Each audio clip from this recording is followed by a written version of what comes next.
সমস্ত প্রশংসা আল্লাহ তাআলার জন্যে। তিনি সৃষ্টিকুলের মালিক, তিনি পরম দয়ালু, অতি মেহেরবান, তিনি বিচার দিনের মালিক। হে মালিক, আমরা তোমারই বন্দেগী করি এবং তোমারই সাহায্য চাই।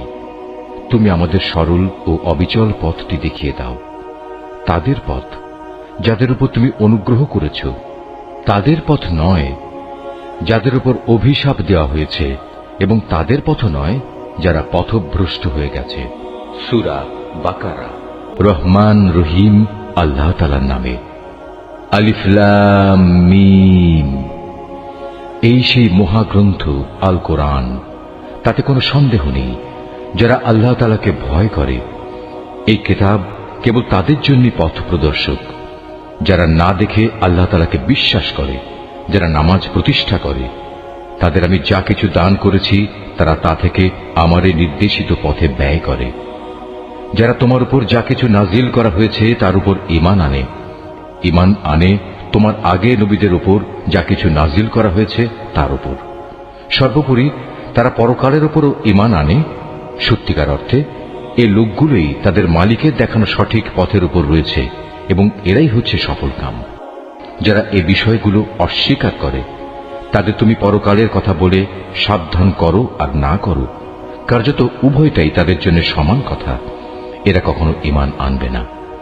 ক্রমাগত কুফরি করার কারণে আল্লাহ তাআলা তাদের মন, মগজ ও শ্রবণ শক্তির উপর মোহর মেরে দিয়েছেন। এদের দৃষ্টিশক্তির উপরও এক ধরনের আবরণ পড়ে আছে। যারা এ ধরনের লোক, তাদের জন্য পরকালের কষ্টদায়ক শাস্তি রয়েছে। মানুষদের মাঝে কিছু লোক এমনও আছে যারা মুখে বলে, আমরা আল্লাহ তাআলা ও পরকালের উপর ঈমান এনেছি, কিন্তু এদের কর্মকাণ্ড দেখলে তুমি বুঝতে পারবে এরা মোটেই ঈমানদার নয়। মুখে ঈমানের দাবি করে এরা আল্লাহ তাআলা ও তার নেক বান্দাদের সাথে প্রতারণা করে যাচ্ছে।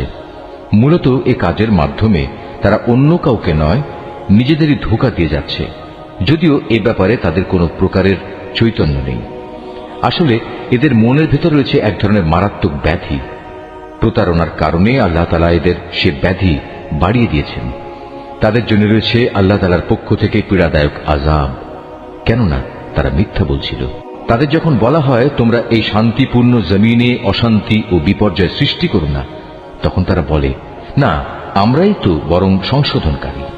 অথচ এরাই হচ্ছে জমিনে যাবতীয় বিপর্যয় সৃষ্টিকারী, যদিও তারা এ ব্যাপারে কোনো চৈতন্য রাখে না। তাদের যখন বলা হয় অন্য লোকেরা যেমন ঈমান এনেছে তোমরাও তেমনি ভাবে ঈমান আনো, তারা বলে, হে নবী, তুমি কি চাও আমরাও নির্বোধ লোকদের মতো ঈমান আনি? আসলে নির্বোধ তো হচ্ছে এরা নিজেরাই, যদিও তারা এই কথাটা জানে না। মুনাফিকদের অবস্থা হচ্ছে, তারা যখন ঈমানদার লোকদের সাথে মিলিত হয় তখন বলে আমরা ঈমান এনেছি, আবার যখন একাকী তাদের শয়তানদের সাথে মিলিত হয় তখন বলে আমরা তো তোমাদের সাথেই আছি। ঈমানের কথা বলে ওদের সাথে আমরা ঠাট্টা করছিলাম মাত্র। মূলত আল্লাহ তাআলাই তাদের সাথে ঠাট্টা করে যাচ্ছেন। আল্লাহ তাআলাই তাদের অবকাশ দিয়ে রেখেছেন। তারা তাদের বিদ্রোহে বিভ্রান্তের ন্যায় ঘুরে বেড়াচ্ছে। এরা জেনে বুঝে হেদায়েতের বিনিময়ে গোমরাহি কিনে নিয়েছে। তাদের এ ব্যবসাটা কিন্তু মোটেই লাভজনক হয়নি, এবং এরা সঠিক পথের অনুসারীও নয়। এদের উদাহরণ হচ্ছে সে হতভাগ্য ব্যক্তির মতো, যে অন্ধকারে আগুন জ্বালাতে চাইল, যখন তা তার গোটা পরিবেশটাকে আলোকোজ্জ্বল করে দিল, তখন হঠাৎ করে আল্লাহ তাআলা তাদের কাছ থেকে আলোটুকু ছিনিয়ে নিলেন এবং তাদের এমন অন্ধকারে ফেলে রাখলেন যে তারা কিছুই দেখতে পেল না। এদের অবস্থা হচ্ছে এরা কানেও শোনে না, চোখেও দেখে না, মুখ দিয়ে কথাও বলতে পারে না। অতএব এসব লোক সঠিক পথের দিকে ফিরে আসবে না।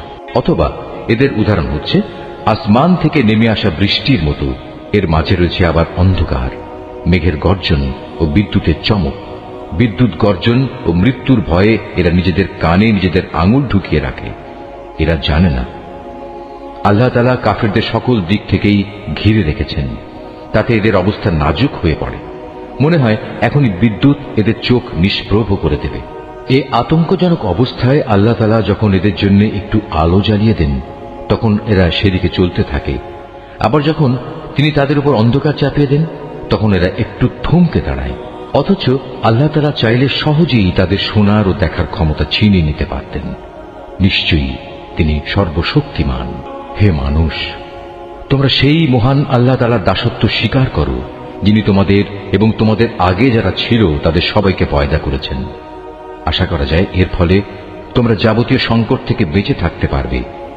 তিনি সে মহান সত্তা যিনি জমিনকে তোমাদের জন্য শয্যা বানালেন, আসমানকে বানালেন ছাদ এবং আসমান থেকে পানি পাঠালেন।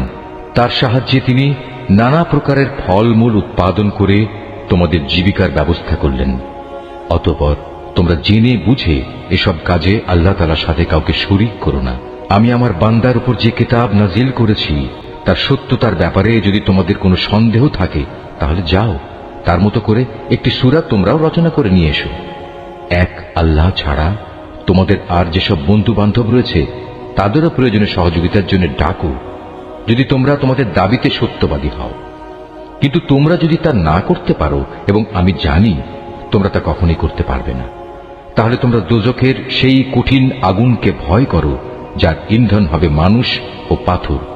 আল্লাহ তাআলাকে যারা অস্বীকার করে তাদের জন্যই এটা প্রস্তুত করে রাখা হয়েছে। অতঃপর যারা এই কিতাবের উপর ঈমান এনেছে এবং ভালো কাজ করেছে তাদের তুমি হে নবী সুসংবাদ দাও এমন এক জান্নাতের যার নিচ দিয়ে ঝর্ণা প্রবাহিত হতে থাকবে।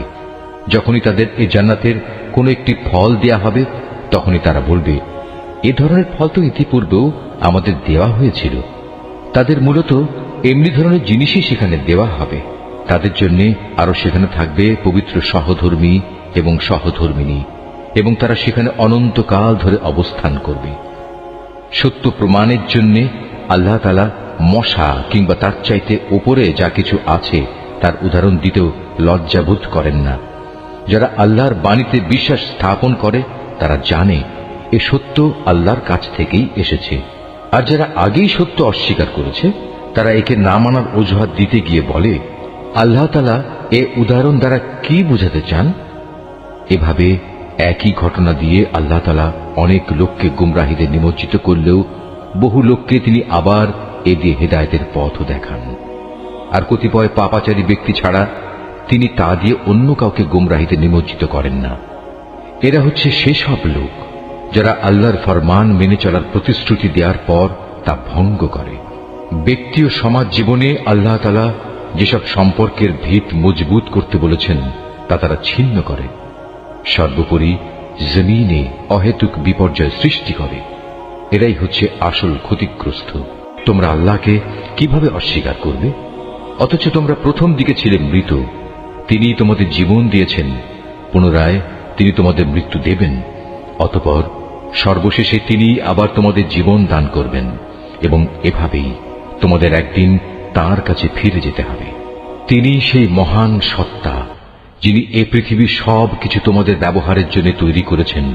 অতঃপর তিনি আসমানের দিকে মনোনিবেশ করলেন এবং তাকে 7 আসমানে বিন্যস্ত করলেন।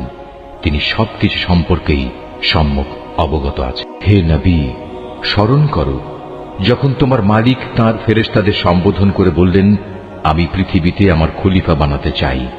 তারা বলল, তুমি কি এমন কাউকে খলিফা বানাতে চাও যে তোমার জমিনে বিশৃঙ্খলা ও বিপর্যয় সৃষ্টি করবে এবং স্বার্থের জন্য তারা রক্তপাত করবে? আমরাই তো তোমার প্রশংসা সহকারে তোমার তাসবিহ পড়ছি এবং প্রতিনিয়ত তোমার পবিত্রতা বর্ণনা করছি। আল্লাহ তাআলা বললেন, আমি যা জানি তোমরা তা জানো না। আল্লাহ তাআলা অতঃপর তাঁর খলিফা আদমকে প্রয়োজনীয় সব জিনিসের নাম শিখিয়ে দিলেন। পরে তিনি সেগুলো ফেরেশতাদের কাছে পেশ করে বললেন, তোমাদের আশঙ্কার ব্যাপারে তোমরা যদি সত্যবাদী হও তাহলে তোমরা আমাকে এর নামগুলো বলো তো। ফেরেশতারা বলল, হে আল্লাহ তাআলা, তুমি পবিত্র, আমাদের তো এর বাইরে আর কিছুই জানা নেই যা তুমি আমাদের শিক্ষা দিয়েছ। তুমিই একমাত্র জ্ঞানী, একমাত্র কুশলী। আল্লাহ তাআলা এবার আদমকে বললেন, তুমি ফেরেশতাদের সে নামগুলো বলে দাও। অতএব আদম আল্লাহর নির্দেশে ফেরেশতাদের সামনে নামগুলো যখন সুন্দরভাবে বলে দিল, তখন আল্লাহ তাআলা বললেন, আমি কি তোমাদের বলিনি যে আমি আসমান সমূহ ও জমিনের যাবতীয় গোপন বস্তু জানি, এবং তোমরা যা কিছু প্রকাশ করো আর যা কিছু গোপন করো আমি তাও ভালোভাবে জানি। আল্লাহ তাআলা যখন ফেরেশতাদের বললেন, তোমরা সম্মানের প্রতীক হিসেবে আদমের জন্য সাজদা করো, অতঃপর তারা আল্লাহর আদেশে আদমের সামনে সাজদা অবনত হল, শুধু ইবলিস ছাড়া। সে সাজদা করতে অস্বীকার করল এবং অহংকার করল। অতঃপর সে নাফরমানদের দলে শামিল হয়ে গেল। আমি বললাম, হে আদম, তুমি এবং তোমার স্ত্রী পরম সুখে এই বেহেশতে বসবাস করতে থাকো এবং এই নিয়ামত থেকে যা তোমাদের মন চায় তাই তোমরা স্বাচ্ছন্দ্যের সাথে আহার করো, তবে এই গাছটির পাশেও যেও না, অন্যথায় তোমরা দুজনই সীমা লঙ্ঘনকারীদের মধ্যে শামিল হয়ে যাবে। কিন্তু শয়তান শেষ পর্যন্ত সেখান থেকে তাদের উভয়ের পদস্খলন ঘটাল। তারা উভয়ে বেহেশতে যেখানে ছিল সেখান থেকে সে তাদের বের করেই ছাড়ল। আর আমি তাদের বললাম, তোমরা একজন আরেকজনের দুশমন হিসেবে এখান থেকে নেমে পড়ো। তোমাদের পরবর্তী বাসস্থান হবে পৃথিবী, সেখানে একটি নির্দিষ্ট সময় পর্যন্ত তোমাদের জন্য জীবনের যাবতীয় উপকরণ থাকবে। অতঃপর আদম তার মালিকের কাছ থেকে হেদায়েত সম্বলিত কিছু বাণী পেল। আল্লাহ তাআলা তার উপর ক্ষমা পরবশ হলেন, অবশ্যই তিনি বড় মেহেরবান ও ক্ষমাশীল। আমি তাদের বললাম, তোমরা সবাই এবার এখান থেকে নেমে যাও, তবে যেখানে যাবে অবশ্যই সেখানে আমার পক্ষ থেকে তোমাদের কাছে জীবন বিধান সম্পর্কিত হেদায়েত আসবে। অতঃপর যে আমার সেই বিধান মেনে চলবে তার কোনো ভয় নেই, তাদের কোনো প্রকার উৎকণ্ঠিত হতে হবে না। আর যারা আমার বিধান অস্বীকার করবে এবং আমার আয়াতসমূহ মিথ্যা প্রতিপন্ন করে লাগামহীন জীবন যাপন করবে, তারা অবশ্যই জাহান্নামের বাসিন্দা হবে, তারা সেখানে চিরদিন থাকবে। হে বনী ইসরাইল জাতি, তোমাদের উপর আমি যেসব নিয়ামত দিয়েছি তোমরা সেগুলো স্মরণ করো, আমার আনুগত্যের প্রতিশ্রুতি তোমরা পূর্ণ করো। আমিও এর বিনিময়ে তোমাদের দুনিয়া ও আখিরাতের পুরস্কারের প্রতিশ্রুতি পূর্ণ করব এবং তোমরা একমাত্র আমাকেই ভয় করো। আমি মুহাম্মাদের কাছে যা কোরআন নাজিল করেছি তোমরা এর উপর ঈমান আনো, যা তোমাদের কাছে যা কিছু আছে তার সত্যায়নকারী। তোমরা কিছুতেই এর প্রথম অস্বীকারী হইও না এবং বৈষয়িক স্বার্থে সামান্য মূল্যে আমার আয়াত বিক্রি করো না, এবং তোমরা শুধু আমাকেই ভয় করো। তোমরা মিথ্যা দিয়ে সত্যকে পোশাক পরিয়ে দিও না এবং সত্যকে জেনে বুঝে লুকিয়েও রেখো না। তোমরা নামাজ প্রতিষ্ঠা করো, যাকাত আদায় করো। যারা আমার সামনে অবনত হয় তাদের সাথে মিলে তোমরাও আমার আনুগত্য স্বীকার করো। তোমরা কি মানুষদের ভালো কাজের আদেশ করো এবং নিজেদের জীবনে তা বাস্তবায়নের কথা ভুলে যাও? অথচ তোমরা সবাই আল্লাহর কেতাব পড়ো, কিন্তু কেতাবের এ কথা তোমরা কি বোঝো না? হে ঈমানদার ব্যক্তিরা, তোমরা সবর ও নামাজের মাধ্যমে আল্লাহর কাছে সাহায্য চাও। যাবতীয় হক আদায় করে নামাজ প্রতিষ্ঠা করা অবশ্যই একটা কঠিন কাজ, কিন্তু যারা আল্লাহকে ভয় করে তাদের কথা আলাদা। যারা জানে একদিন তাদের সবাইকে তাদের মালিকের সামনাসামনি হতে হবে এবং তাদের সবাইকে তাঁর কাছে ফিরে যেতে হবে, তার জন্য এটা কঠিন কিছু নয়। হে বনী ইসরাইল জাতি, তোমরা আমার সেই নিয়ামতের কথা স্মরণ করো যা আমি তোমাদের দান করেছি। আমার সেই নিয়ামতের মধ্যে একটি ছিল, আমি তোমাদের সৃষ্টিকুলের উপর প্রাধান্য দিয়েছিলাম। হে ঈমানদার ব্যক্তিরা, তোমরা সেই দিনটিকে ভয় করো যেদিন একজন আরেকজনের কোনোই কাজে আসবে না, একজনের কাছ থেকে আরেকজনের পক্ষে কোনো সুপারিশও সেদিন গ্রহণ করা হবে না, এবং কারো কাছ থেকে মুক্তিপণ নেয়া কিংবা তা নিয়ে কাউকে ছেড়ে দেয়া হবে না, না তাদের সেদিন কোন রকম সাহায্য করা হবে। স্মরণ করো যখন আমি তোমাদের ফেরাউনের লোকদের গোলামি থেকে মুক্তি দিয়েছিলাম, তারা তোমাদের উপর ভীষণ অত্যাচার করত। তারা নিকৃষ্ট ধরনের শাস্তি দ্বারা তোমাদের যন্ত্রণা দিত। তারা তোমাদের পুত্র সন্তানদের হত্যা করত এবং তোমাদের মেয়েদের তারা জীবিত রেখে দিত। তোমাদের মালিকের পক্ষ থেকে এতে তোমাদের জন্য বড় একটা পরীক্ষা নিহিত ছিল।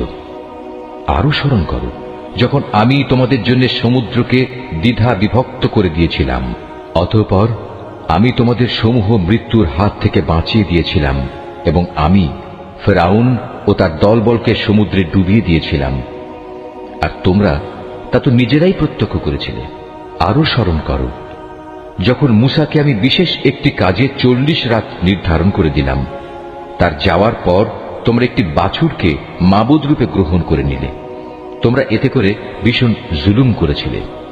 অতঃপর এ অপরাধ সত্ত্বেও আমি পুনরায় তোমাদের ক্ষমা করে দিয়েছি এ আশায় যে তোমরা আমার কৃতজ্ঞতা আদায় করবে। সে কথাও স্মরণ করো যখন আমি মূসাকে কেতাব ও ন্যায় অন্যায়ের পরককারী একটি মানদণ্ড দান করেছি, যাতে করে তোমরা হেদায়েতের পথে চলতে পারো। আরো স্মরণ করো মুসা যখন তার নিজ লোকদের কাছে এসে বলল, হে আমার জাতি, তোমরা আমার অবর্তমানে বাছুরকে মাবুদ হিসেবে গ্রহণ করে যে বড় রকমের জুলুম করেছ, তার জন্য অবিলম্বে আল্লাহর দরবারে তওবা করো এবং তোমরা তোমাদের নিজেদের শিরকে অভিশপ্ত নফস সমূহকে হত্যা করো। এর মাঝেই আল্লাহর কাছে তোমাদের জন্য কল্যাণ রয়েছে। অতঃপর আল্লাহ তাআলা তোমাদের উপর ক্ষমা পরবশ হবেন, কারণ তিনি বড়ই ক্ষমাশীল ও অনুগ্রহকারী। তোমরা যখন বলেছিলে, হে মুসা, আমরা আল্লাহকে প্রত্যক্ষভাবে না দেখলে কখনো তার উপর ঈমান আনব না, তখন এর ধৃষ্টতার শাস্তি হিসেবে মুহূর্তের মধ্যেই বজ্রের মতো এক গজব তোমাদের উপর নিপতিত হল, আর তোমরা তার দিকে চেয়েই থাকলে, কিছুই করতে পারলে না। অতঃপর এই ধ্বংসকর মৃত্যুর পর তোমাদের আমি পুনরায় জীবন দান করলাম, যাতে করে তোমরা আমার কৃতজ্ঞতা আদায় করতে পারো। আমি তোমাদের উপর মেঘের ছায়া দান করেছিলাম, মান এবং সালওয়া নামক খাবারও তোমাদের জন্য পাঠিয়েছিলাম। আমি তোমাদের বলেছিলাম, সেসব পবিত্র খাবার খাও যা আমি তোমাদের দিয়েছি, তা তোমরা উপভোগ করো। নিয়ামত অবজ্ঞা করে তারা আমার উপর কোনো অবিচার করেনি, বরং এর দ্বারা তারা নিজেরাই নিজেদের উপর জুলুম করেছে। স্মরণ করো, আমি যখন তোমাদের বলেছিলাম, তোমরা এই জনপদে ঢুকে পড়ো এবং তোমরা তার যেখান থেকেই ইচ্ছা স্বাচ্ছন্দ্যে আহার করো। দম্ভ সহকারে প্রবেশ না করে মাথা নত করে ঢোকো। তোমরা ক্ষমার কথা বলবে, আমিও তোমাদের ভুল ত্রুটিসমূহ ক্ষমা করে দেব, এবং যারা ভালো কাজ করে আমি এভাবেই তাদের পাওনার অঙ্ক বাড়িয়ে দেই। সুস্পষ্ট হেদায়েত সত্ত্বেও অতঃপর জালিমরা এমন কিছু ব্যাপার রদবদল করে ফেলল যা না করার জন্যই তাদের বলা হয়েছিল। আমিও এরপর যারা জুলুম করল তাদের উপর আসমান থেকে গজব নাজিল করলাম। মূলত এটা ছিল তাদের গুনার ফল। যখন মুসা আমার কাছে তার জাতির লোকদের জন্য পানি চাইল, আমি তাকে বললাম, তোমার হাতের লাঠি দিয়ে তুমি এই পাথরে আঘাত করো। আঘাত করা মাত্রই সে পাথর থেকে 12টি পানির নহর উৎপন্ন হয়ে গেল। প্রত্যেক গোত্রই নিজ নিজ পানির ঘাট চিনে নিল। আমি বললাম, আল্লাহর দেয়া রিজিক থেকে তোমরা পানাহার করো, তবে আমার জমিনে বিপর্যয় সৃষ্টি করে বেরিও না। স্মরণ করো, তোমরা যখন মুসাকে বলেছিলে, হে মুসা, প্রতিদিন একই ধরনের খাবারের উপর আমরা কিছুতেই আর ধৈর্য ধরতে পারব না। তুমি তোমার মালিকের কাছে বলো যেন তিনি কিছু ভূমিজাত দ্রব্য, তরিতরকারি, পেঁয়াজ, রসুন, ভুট্টা, ডাল উৎপাদন করেন। সে বলল, তোমরা কি আল্লাহর পাঠানো এই উৎকৃষ্ট জিনিসের সাথে একটি তুচ্ছ ধরনের জিনিসকে বদলে দিতে চাও? যদি তাই হয়, তাহলে তোমরা অন্য কোনো শহরে সরে পড়ো, যেখানে তোমাদের এসব জিনিস যা তোমরা চাইবে তা অবশ্যই পাওয়া যাবে। আল্লাহ তাআলার আদেশ অমান্য করার ফলে শেষ পর্যন্ত অপমান ও দারিদ্র তাদের উপর ছেয়ে গেল। আল্লাহর গজব দ্বারা তারা আক্রান্ত হয়ে গেল। এটা এ কারণে যে এরা ক্রমাগত আল্লাহর আয়াতকে অস্বীকার করতে থাকলো এবং আল্লাহর নবীদের অন্যায়ভাবে হত্যা করতে থাকলো। আর এসব কিছু এজন্যই ছিল যে তারা আল্লাহর সাথে নাফরমানি ও সীমা লঙ্ঘন করছিল। যারা ঈমান আনে, তারা খ্রিস্টান হোক, ইহুদি হোক কিংবা সাবি হোক, তারাই হবে মুসলমান। এদের যে কেউ আল্লাহর উপর ঈমান আনবে পরকালের উপর এবং যথার্থ ভালো কাজ করবে, তাদের জন্য তাদের মালিকের কাছে পুরস্কার রয়েছে, এবং এসব লোকের যেমন কোনো ভয় নেই, তেমনি তারা চিন্তিত হবে না। স্মরণ করো, যখন আমি তোমাদের কাছ থেকে প্রতিশ্রুতি নিয়েছিলাম যে তোমরা তাওরাত মেনে চলবে, এবং তুর পাহাড়কে আমি তোমাদের উপর তুলে ধরে বলেছিলাম যে কিতাব তোমাদের আমি দান করেছি তা শক্তভাবে আঁকড়ে ধরো এবং তাতে যা কিছু আছে তা স্মরণ রেখো। এই উপায়ে তোমরা হয়তো শয়তান থেকে নিজেদের বাঁচাতে পারবে। অতঃপর তোমরা এ ওয়াদা থেকে ফিরে গেলে, কিন্তু তা সত্ত্বেও আমার অনুদান ও রহমত যদি তোমাদের উপর না থাকত, তাহলে তোমরা অবশ্যই ধ্বংস হয়ে যেতে। তোমরা তো ভালো করেই তাদের জানো যারা তোমাদের মধ্যে শনিবারে আল্লাহর আদেশ লঙ্ঘন করেছে। অতঃপর আমি তাদের শুধু এটুকুই বলেছি, যাও, এবার তোমরা সবাই অপমানিত বানরে পরিণত হয়ে যাও। এই ঘটনাকে আমি সেসব মানুষদের যারা তখন সেখানে মজুদ ছিল, আরো যারা পরে আসবে, তাদের সবার জন্য একটি দৃষ্টান্তমূলক ঘটনা বানিয়ে দিয়েছি। যারা আল্লাহকে ভয় করে এমন লোকদের জন্য এই ঘটনা ছিল একটি উপদেশ। আরো স্মরণ করো, যখন মুসা তার জাতিকে বলল, অবশ্যই আল্লাহ তাআলা তার নামে তোমাদের একটি গাভী জবাই করার আদেশ দিচ্ছেন। তারা একথা শুনে বলল, হে মূসা, তুমি কি আমাদের সাথে তামাশা করছো? সে বলল, আমি তামাশা করে জাহেলদের দলে শামিল হওয়া থেকে আল্লাহ তাআলার কাছে পানা চাই। তারা মূসাকে বলল, তুমি তোমার মালিককে বলো, আমাদের তিনি যেন সুস্পষ্ট বলে দেন তা কেমন হবে।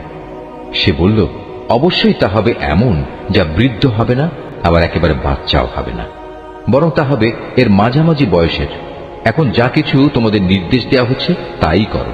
তারা মূসাকে বলল, তুমি তোমার মালিককে জিজ্ঞেস করে নাও, তিনি আমাদের যেন বলে দেন তার রং কেমন হবে। সে বলল, তা হবে হলুদ রঙের।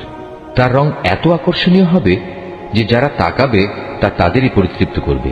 তারা বলল, হে মূসা, তুমি তোমার মালিককে আবার জিজ্ঞেস করে নাও, আসলে তা কি ধরনের হবে। আমরা তো সঠিক গাভী বাছাই করতে পারছি না, কারণ আমাদের কাছে তো সব গাভী দেখতে একই ধরনের মনে হয়। আল্লাহ তাআলা চাইলে এবার অবশ্যই আমরা সঠিক পথে চলতে পারব।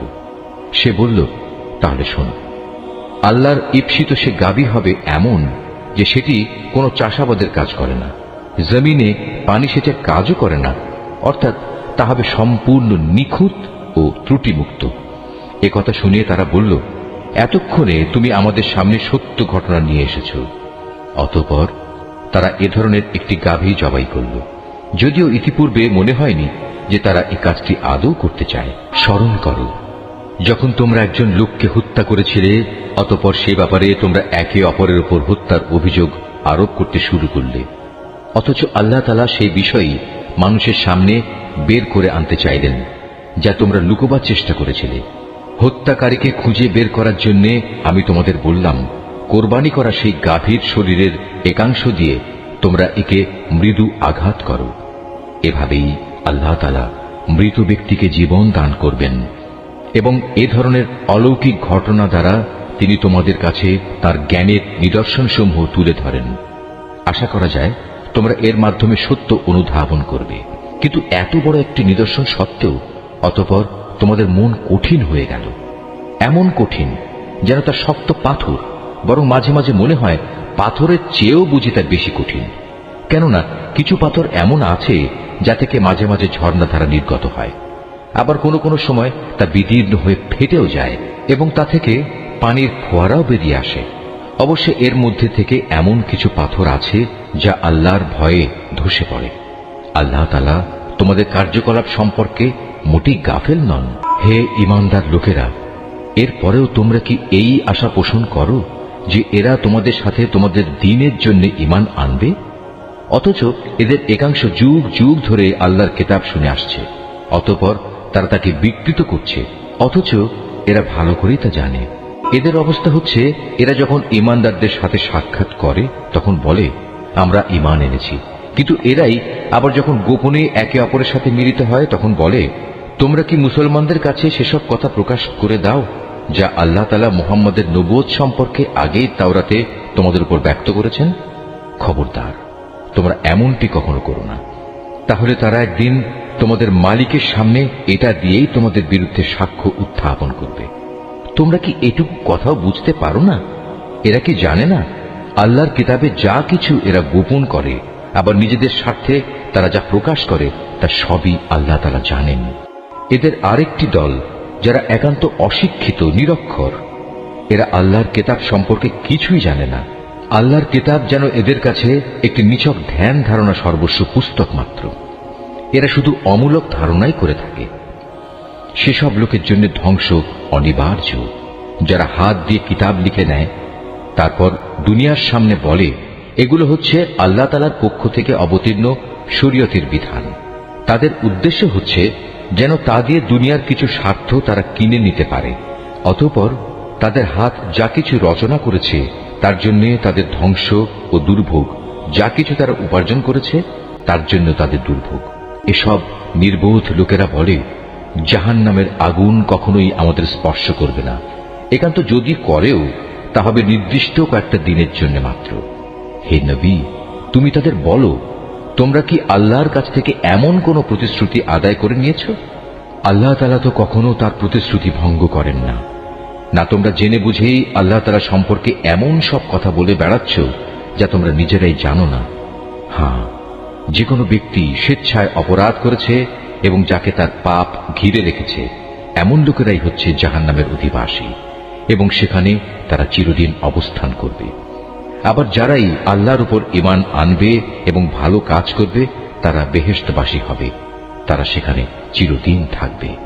যখন আমি বনী ইসরায়েলদের কাছ থেকে এ মর্মে প্রতিশ্রুতি নিয়েছিলাম যে তোমরা আল্লাহ তাআলা ছাড়া অন্য কারো ইবাদত করবে না এবং মাতা পিতার সাথে সৎ ব্যবহার করবে, আত্মীয় স্বজন এতিম মিসকিনদের সাথে ভালো ব্যবহার করবে, মানুষদের সুন্দর কথা বলবে, নামাজ প্রতিষ্ঠা করবে, যাকাত প্রদান করবে, কিন্তু এ সত্ত্বেও তোমাদের মধ্যে সামান্য কিছু সংখ্যক লোক ছাড়া অধিকাংশই অতঃপর সেদিন ফিরে গেছ। এভাবেই তোমরা প্রতিশ্রুতি থেকে মুখ ফিরিয়ে নিয়েছিলে। তোমাদের কাছ থেকে আমি এ প্রতিশ্রুতিও নিয়েছিলাম যে তোমরা কেউ কারো রক্তপাত করবে না এবং নিজেদের লোকদের তাদের ঘর বাড়ি থেকে উচ্ছেদ করবে না। অতঃপর তোমরা তা স্বীকার করে নিয়েছিলে। তোমরা তো নিজেরাই এ সাক্ষ্য দিচ্ছ। তারপর এই তো হচ্ছে, তোমরা একে অপরকে তোমরা হত্যা করতে লাগলে। তোমাদের এক দলকে তোমরা তাদের ভিটে মাটি থেকে বিতাড়িত করে দিতে লাগলে। অন্যায় এবং জুলুম দ্বারা জালেমদের তোমরা তাদের উপর পৃষ্ঠপোষকতা করতে থাকলে। শুধু তাই নয়, কোন লোক যুদ্ধবন্দী হয়ে তোমাদের কাছে এলে তোমরা তাদের জন্য মুক্তিপণ দাবি করো, অথচ তাদের ঘরবাড়ি থেকে উচ্ছেদ করাটাই ছিল তোমাদের উপর অবৈধ কাজ এবং আল্লাহ তাআলাকে দেয়া প্রতিশ্রুতির লঙ্ঘন। তোমরা কি তাহলে আল্লাহর কিতাবের একাংশ বিশ্বাস করো এবং আরেকাংশ অবিশ্বাস করো? সাবধান, কখনো যদি কোনো জাতি কিংবা ব্যক্তি দ্বীনের অংশ বিশেষের উপর ঈমান আনায়নের এ আচরণ করে, তাদের শাস্তি এছাড়া আর কি হবে? যে পার্থিব জীবনে তাদের লাঞ্ছনা ভোগ করতে হবে, তাদের পরকালেও কঠিনতম আযাবের দিকে নিক্ষেপ করা হবে। তোমরা প্রতিনিয়ত যা করছো, আল্লাহ তাআলা সে সব কিছু থেকে মোটেও উদাসীন নন। বস্তুত এই লোকেরা আখিরাতের স্থায়ী জীবনের বিনিময়ে দুনিয়ার অস্থায়ী জীবন খরিদ করে নিয়েছে। এরা যেহেতু আযাব বিশ্বাসই করেনি, তাই আল্লাহ তাআলার পক্ষ থেকে তাদের আযাব কিঞ্চিত পরিমাণ হালকা করা হবে না, আর না তাদের কোনো দিক থেকে কোন রকম সাহায্য করা হবে। আমি মূসাকে কিতাব দিয়েছি, তারপর একে একে আমি আরো অনেক নবী পাঠিয়েছি এবং বাপ ছাড়া সন্তান পয়দা হওয়ার মতো সুস্পষ্ট নিদর্শন দিয়ে আমি মরিয়ম পুত্র ঈসাকে পাঠিয়েছি এবং আমার পাঠানো বাণী ও পবিত্র আত্মার মাধ্যমে তাকে আমি সাহায্য করেছি। অথচ যখনই তোমাদের কাছে আল্লাহর কোনো নবী আসত, তোমাদের মনোপুত না হলে তোমরা অহংকারের বশবর্তী হয়ে তাদের অস্বীকার করেছ। তাদের কাউকে তোমরা মিথ্যাবাদী বলেছ, আবার তাদের একদলকে তোমরা হত্যাও করেছ। তারা বলে, হিদায়াতের জন্য আমাদের মন ও তার দরজা বন্ধ হয়ে আছে। আসলে আল্লাহ তাআলাকে তাদের ক্রমাগত অস্বীকার করার কারণে তিনি তাদের উপর অভিসম্পাত করেছেন। অতঃপর তাদের সামান্য পরিমাণ লোকই আল্লাহর উপর ঈমান এনেছে। যখনই তাদের কাছে আল্লাহর কাছ থেকে কিতাব নাজিল হলো, যা তাদের কাছে মজুদ কিতাবের সত্যতা স্বীকার করে, তাছাড়া এর আগে তারা নিজেরাই সমাজের অন্যান্য কাফেরদের উপর বিজয়ী হওয়ার জন্য এই কিতাব ও তার বাহকের আগমন কামনা করেছিল। কিন্তু আজ যখন তা তাদের কাছে এলো এবং যা তারা যথাযথ চিনতেও পারল, তাই তারা অস্বীকার করল। যারা আল্লাহর কিতাব অস্বীকার করে, তাদের উপর আল্লাহর অভিসম্পাত নাজিল হোক। কত নিকৃষ্ট বস্তু সেটি, যার বিনিময়ে তারা তাদের নিজেদের মন প্রাণ বিক্রয় করে দিয়েছে। শুধু গোলামির বশবর্তী হয়েই তারা আল্লাহর নাজিল করা বিধান অস্বীকার করেছে, শুধু এ কারণে যে আল্লাহ তাআলা তার বান্দাদের মধ্যে থেকে যাকে চান তাকে নবুয়ত দিয়ে অনুগ্রহ করেন। তাদের এ কুফরির ফলে তারা ক্রোধের উপর ক্রোধে আক্রান্ত হল। আর কাফেরদের জন্য তো এমনই অপমানজনক শাস্তি রয়েছে, যখন তাদের বলা হয় আল্লাহ তাআলা যা কিছু নাজিল করেছেন তার উপর ঈমান আনো। তারা বলে, আমরা তো শুধু সেসব কিছুর উপর ঈমান আনি যা আমাদের বনী ইসরাইল জাতির উপর নাজিল করা হয়েছে। এর বাইরে যা তারা অস্বীকার করে অথচ তা একান্ত সত্য, তা তাদের কাছে নাজিল করা আল্লাহর কথাগুলোকেও সত্য বলে স্বীকার করে।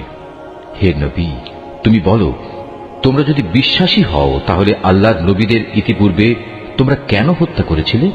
তোমাদের কাছে তো একসময় সুস্পষ্ট নিদর্শন সহকারে মূসাও নবী হয়ে এসেছিল, অথচ তার সামান্য কয়েকদিনের অনুপস্থিতির পরই তোমরা একটি বাছুরকে মাবুদ হিসেবে গ্রহণ করে নিলে। কত বড় জালেম ছিলে তোমরা! আরো স্মরণ করো, যখন আমি তোমাদের কাছ থেকে একটি প্রতিশ্রুতি আদায় করেছিলাম তোমাদের মাথার উপর তুর পাহাড় তুলে ধরে, আমি বলেছিলাম যা কিছু বিধি বিধান আমি তোমাদের দিয়েছি তা শক্ত করে আঁকড়ে ধরো এবং আমার কথাগুলো শুনো।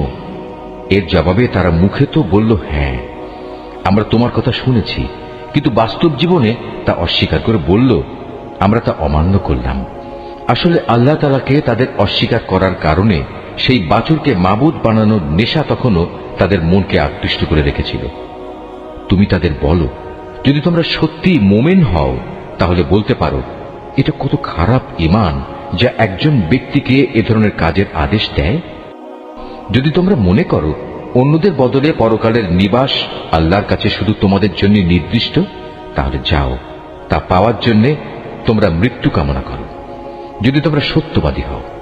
হে নবী, তুমি জেনে রাখো, এরা কখনোই কামনা করবে না আল্লাহর সাথে যে আচরণ এরা করেছে, এবং নিজেদের হাত দিয়ে এরা যা কিছু অর্জন করেছে তার পরিণাম জানার পর এরা কখনো তা কামনা করবে না। আল্লাহ তাআলা জালেমদের ভালো করে জানেন। সত্যি কথা হচ্ছে, এদেরকেই বরং তুমি দেখতে পাবে বেঁচে থাকার ব্যাপারে এরা বেশি লোভী। আল্লাহ তাআলার সাথে যারা শিরক করে, এ বনী ইসরায়েলের লোকেরা তাদের চেয়েও এক কদম অগ্রসর। এদের প্রত্যেক ব্যক্তি 1000 বছর জীবিত থাকতে চায়, কিন্তু যত দীর্ঘ জীবনই এদের দেয়া হোক না কেন, তা কখনো এদের তার অবশ্যম্ভাবী আযাব থেকে বাঁচাতে পারবে না। আল্লাহ তাআলা এদের যাবতীয় কাজকর্ম পুঙ্খানুপুঙ্খ পর্যবেক্ষণ করেন। হে নবী, তুমি বলো, কে সে ব্যক্তি যে জিব্রাইলের শত্রু হতে পারে? অথচ সে তো আল্লাহর আদেশে আল্লাহর বাণীসমূহ তোমার অন্তঃকরণে নাজিল করে দেয়, তাও এমন এক বাণী যা তাদের কাছে মজুদ বিষয়সমূহের সত্যতা স্বীকার করে। সর্বোপরি এ হচ্ছে মোমেনদের জন্য সুসংবাদবাহী গ্রন্থ। যারা আল্লাহর শত্রু তার বাণীবাহক ফেরেশতার ও নবী রসুলের শত্রু জিব্রাইলের ও মিকাইলের, তারা একদিন এ কথাটা বুঝতে পারবে। স্বয়ং আল্লাহ তাআলাই হচ্ছেন কাফেরদের বড় শত্রু। অবশ্যই আমি তোমার কাছে সুস্পষ্ট নিদর্শন পাঠিয়েছি। পাপী ব্যক্তিরা ছাড়া এই সব কিছু কেউই অস্বীকার করতে পারে না, কিংবা যখনই তারা আল্লাহর সাথে কোনো ওয়াদা করেছে তখনই তাদের এক দল তা ভঙ্গ করেছে। আসলে তাদের অধিকাংশই ঈমানদার ছিল না। যখনই তাদের কাছে আল্লাহর পক্ষ থেকে কোনো নবী আসে এবং যে তাদের কাছে আগের কিতাবে যেসব কথা মজুদ রয়েছে তার সত্যতা স্বীকার করে, তখনই সেই আগের কিতাবের ধারকদের একটি দল পূর্ববর্তী কিতাবের কথাগুলো এমনভাবে তাদের পেছনের দিকে ফেলে দিল যেন তারা এ ব্যাপারে কিছুই জানে না। আল্লাহর প্রতি অবজ্ঞা প্রদর্শন করেই এরা ক্ষান্ত হয়নি। জাদু মন্ত্রের এমন কিছু জিনিসও এরা অনুসরণ করতে শুরু করল যা শয়তান কর্তৃক সুলাইমান নবীর রাজত্বের সময়ে সমাজে চালু করা হয়েছিল। সত্য কথা হচ্ছে, সুলাইমান কখনো জাদুকে আল্লাহ বিরোধী কাজে ব্যবহার করে আল্লাহকে অস্বীকার করেনি। আল্লাহকে তো অস্বীকার করেছে সেসব অভিশপ্ত শয়তান যারা মানুষকে জাদুমন্ত্র শিক্ষা দিয়েছে। জাদু পাগল মানুষদের পরীক্ষার উদ্দেশ্যে আল্লাহ তাআলা হারুত মারুত নামে যে দুজন ফেরেশতাকে ব্যাবিলনে পাঠিয়েছেন, আল্লাহর সেই দুজন ফেরেশতা কাউকে যখনই এ বিষয়ের শিক্ষা দিত, প্রথমেই তারা এ কথাটা তাদের বলে দিত, আমরা তো হচ্ছি আল্লাহর পরীক্ষা মাত্র। অতএব কোনো অবস্থায় তুমি এ বিদ্যা দিয়ে আল্লাহ তাআলাকে অস্বীকার করো না। এই সত্ত্বেও তারা তাদের কাছ থেকে এমন কিছু বিদ্যা শিখে নিয়েছিল যা দিয়ে এরা স্বামী স্ত্রীর মাঝে বিচ্ছেদের সৃষ্টি করত। যদিও আল্লাহর ইচ্ছা ছাড়া কোনো দিনই কেউ কারো সামান্যতম ক্ষতিও সাধন করতে পারবে না। তারা মূলত এমন কিছু শেখে যা তাদের কোনো উপকার যেমন করতে পারে না, তেমনি তা তাদের কোনো ক্ষতিও করতে পারে না। তারা যদি জানত শ্রম ও অর্থ দিয়ে যা তারা কিনে নিয়েছে পরকালে তার কোনো মূল্য নেই, তারা নিজেদের জীবনের পরিবর্তে যা ক্রয় করে নিয়েছে তা সত্যি নিকৃষ্ট। কত ভালো হতো যদি তারা কথাটা জানত। তারা যদি আল্লাহর উপর ঈমান আনত এবং তাকেই ভয় করত, তাহলে আল্লাহর পক্ষ থেকে তারা উৎকৃষ্টতম পুরস্কার পেত। কত ভালো হতো যদি তারা এটা অনুধাবন করত। হে ঈমানদার ব্যক্তিরা, ধৃষ্টতার সাথে কখনো বলো না, হে নবী তুমি আমাদের কথা শোনো, বরং তার দৃষ্টি আকর্ষণ করার জন্য বলো, হে নবী আমাদের দিকে লক্ষ্য করো এবং তোমরা সর্বদা তার কথা শুনবে, মনে রাখবে। যারা তার কথা অমান্য করে তাদের জন্য অত্যন্ত বেদনাদায়ক শাস্তি রয়েছে। আসলে এই আহলে কিতাব কিংবা যারা আল্লাহর সাথে প্রকাশ্য শিরক করে তারা কেউই এটা পছন্দ করে না যে তোমার কাছে তোমার মালিকের পক্ষ থেকে নবুয়তের মতো কোনো ভালো কিছু নাজিল হোক। কিন্তু তারা জানে না আল্লাহ তাআলা যাকে চান তাকেই তার অনুগ্রহে বিশেষভাবে বেছে নেন। আল্লাহ তাআলা অত্যন্ত অনুগ্রহশীল। আমি যখন কোনো আয়াত বাতিল করে দেই বা বিশেষ কারণে মানুষদের তা ভুলিয়ে দিতে চাই, তখন তার জায়গায় তার চেয়ে উৎকৃষ্ট কিংবা তারই মতো কোনো আয়াত এনে হাজির করি। তুমি কি জানো না আল্লাহ তাআলা সবকিছুর উপর ক্ষমতাবান? তুমি কি জানো না আসমান সমূহ ও জমিনের সার্বভৌমত্ব একমাত্র আল্লাহ তাআলার জন্যই নির্দিষ্ট? তিনি ছাড়া তোমাদের কোনো বন্ধু নেই, কোনো সাহায্যকারীও নেই। তোমরা কি তোমাদের নবীর কাছে সে ধরনের উদ্ভট প্রশ্ন করতে চাও যেমনি তোমাদের আগে মূসাকে করা হয়েছিল? কেউ যদি ঈমানকে কুফরির সাথে বদল করে নেয়, অবশ্যই সে ব্যক্তি সোজা পথ থেকে গোমরা হয়ে যাবে। আহলে কিতাবদের অনেকেই বিদ্বেষের কারণে চাইবে যেভাবেই হোক তোমাদের ঈমানের আলোর বদলে আবার সেই কুফরির অন্ধকারে ফিরিয়ে নিতে। এমনকি সত্য তাদের কাছে স্পষ্ট হয়ে যাওয়ার পরও তারা এ পথ থেকে বিরত হবে না। অতএব তাদের ব্যাপারে আল্লাহর সিদ্ধান্ত আসা পর্যন্ত তোমরা ক্ষমার নীতি অবলম্বন করো এবং তাদের সাথে ভালো ব্যবহার করো। আল্লাহ তাআলা সব কিছুর উপর অবশ্যই ক্ষমতাশালী। তোমরা নামাজ প্রতিষ্ঠা করো এবং যাকাত আদায় করো। এর মাধ্যমে যেসব নেকি তোমরা আল্লাহর কাছে অগ্রিম পাঠাবে তার কাছে এর সবই তোমরা মজুদ পাবে। তোমরা যা কিছুই করো আল্লাহ তাআলা অবশ্যই এর সব কিছু দেখতে পান। তারা বলে ইহুদি ও খ্রিস্টান ছাড়া আর কেউই বেহেশতে যাবে না। আসলে এটা হচ্ছে তাদের মিথ্যা কল্পনা। তুমি হে নবী বলো, যদি তোমরা সত্যবাদী হও তাহলে তোমাদের দলিল প্রমাণ নিয়ে এসো। তবে হ্যাঁ, যে কোনো ব্যক্তি আল্লাহর সামনে নিজের সত্তাকে সমর্পণ করে দেবে এবং সে হবে অবশ্যই একজন নেককার মানুষ। তার জন্য তার মালিকের কাছে এর বিনিময় রয়েছে। তাদের কোনো ভয় ভীতি নেই, আর না সেদিন তাদের চিন্তান্বিত হতে হবে।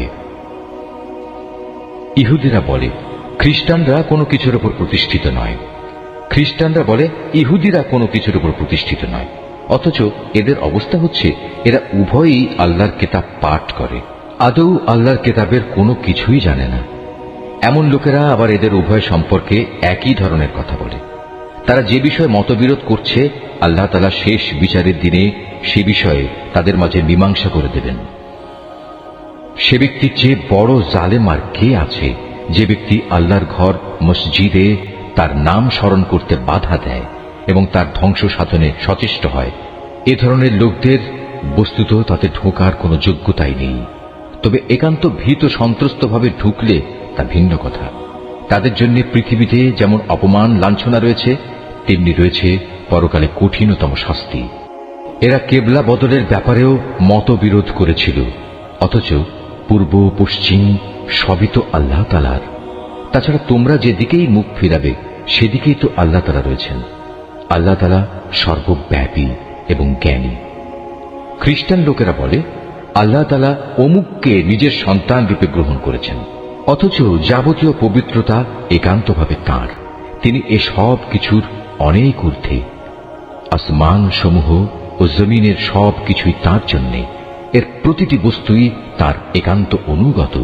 বরং আসমান সমূহ ও জমিনের তিনি স্রষ্টা। যখন তিনি কোনো একটি বিষয়ের সিদ্ধান্ত করেন সে ব্যাপারে শুধু এটুকুই বলেন হও, আর সাথে সাথেই তা হয়ে যায়। যারা সঠিক কথা জানে না তারা বলে আল্লাহ তাআলা নিজে আমাদের সাথে কথা বলেন না কেন, অথবা এমন কোন নিদর্শন আমাদের কাছে কেন পাঠান না যার মাধ্যমে আমরা তাকে দেখতে পাব। এদের আগের লোকেরাও এদের মতো করেই কথা বলতো। এদের সবার মন আসলে একই ধরনের। আল্লাহকে যারা দৃঢ়ভাবে বিশ্বাস করে আমি তাদের জন্য আমার নিদর্শন সমূহ সুস্পষ্ট করে পেশ করে দিয়েছি। অবশ্যই আমি তোমাকে সত্য দিন সহ পাঠিয়েছি আযাবের ভীতি প্রদর্শনকারী ও জান্নাতের সুসংবাদবাহী হিসেবে। জেনে রেখো, তোমাকে জাহান্নামের অধিবাসীদের দায় দায়িত্বের ব্যাপারে প্রশ্ন করা হবে না।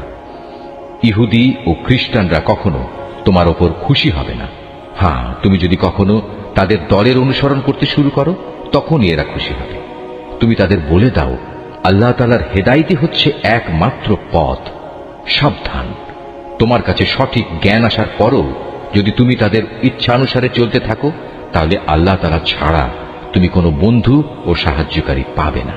আহলে কিতাবদের মাঝে এমন কিছু লোক আছে যারা এ কোরআনকে যেভাবে নিষ্ঠার সাথে পড়া দরকার সেভাবেই পড়ে, তারা তার উপর ঈমানও আনে। যারা একে অস্বীকার করে তারাই হচ্ছে ক্ষতিগ্রস্ত লোক। হে বনী ইসরাইল জাতি, তোমরা আমার সে নিয়ামত স্মরণ করো যা আমি তোমাদের দান করেছি। সে নিয়ামতের অংশ হিসেবে আমি তোমাদের দুনিয়ার অন্যান্য জাতির উপর শ্রেষ্ঠত্ব দান করেছি। তোমরা সেই দিনটিকে ভয় করো যেদিন একজন মানুষ আরেকজনের কোনোই কাজে আসবে না। সেদিন তার কাছ থেকে কোনো রকম বিনিময়ও নেওয়া হবে না। আবার একের পক্ষে অন্যের সুপারিশও সেদিন কোনো উপকারে আসবে না। সেদিন এসব লোকদের কোনো রকম সাহায্যও করা হবে না। আরো স্মরণ করো যখন ইব্রাহিমকে তার রব কতিপয় বিষয়ে তার আনুগত্যের পরীক্ষা নিলেন, অতঃপর তা পুরোপুরি সে আদায় করল। আল্লাহ তাআলা বললেন, এবার আমি তোমাকে মানব জাতির জন্য নেতা বানাতে চাই। সে বলল, আমার ভবিষ্যৎ বংশধররাও কি নেতা হিসেবে বিবেচিত হবে? আল্লাহ তাআলা বললেন, আমার প্রতিশ্রুতি জালেমদের কাছে পৌঁছবে না। স্মরণ করো আমি যখন মানুষদের মিলনস্থল ও নিরাপত্তার কেন্দ্র হিসেবে এই কাবা ঘরটি নির্মাণ করেছিলাম, আমি তাদের আদেশ দিয়েছিলাম, তোমরা ইব্রাহিমের দাঁড়ানোর স্থানটিকে নামাজের স্থান হিসেবে গ্রহণ করো। আমি ইব্রাহিম ও ইসমাইলকে আদেশ দিয়েছিলাম যেন তারা আমার ঘর কাবাকে হজ ও ওমরার তাওয়াফকারীদের জন্য, আল্লাহর ইবাদতে আত্মনিয়োগকারীদের জন্য, সর্বোপরি তার নামে রুকু সেজদাকারীদের জন্য পবিত্র করে রাখে।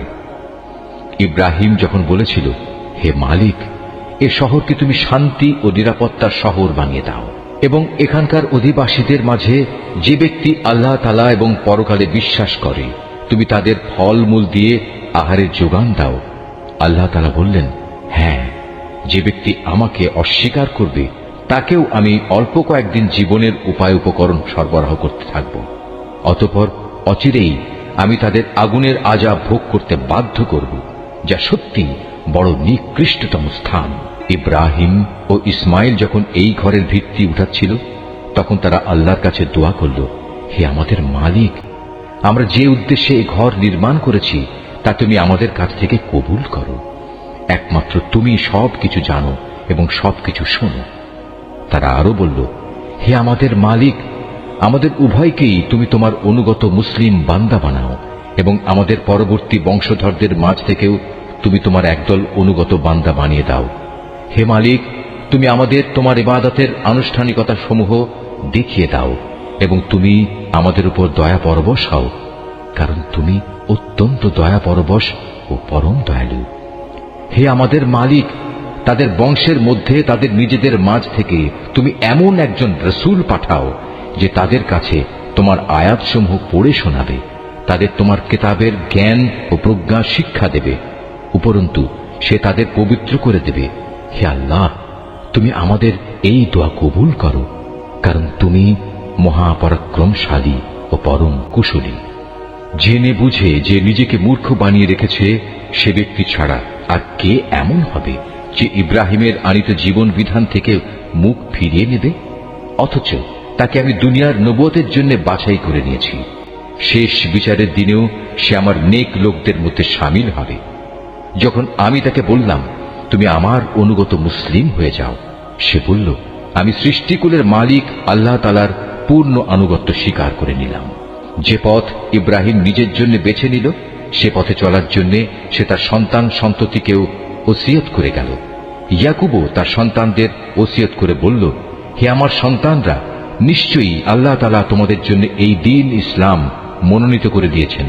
অতএব কোনো অবস্থায় এই জীবন বিধানের আনুগত্য স্বীকার ব্যতি রেখে তোমরা মৃত্যুবরণ করো না।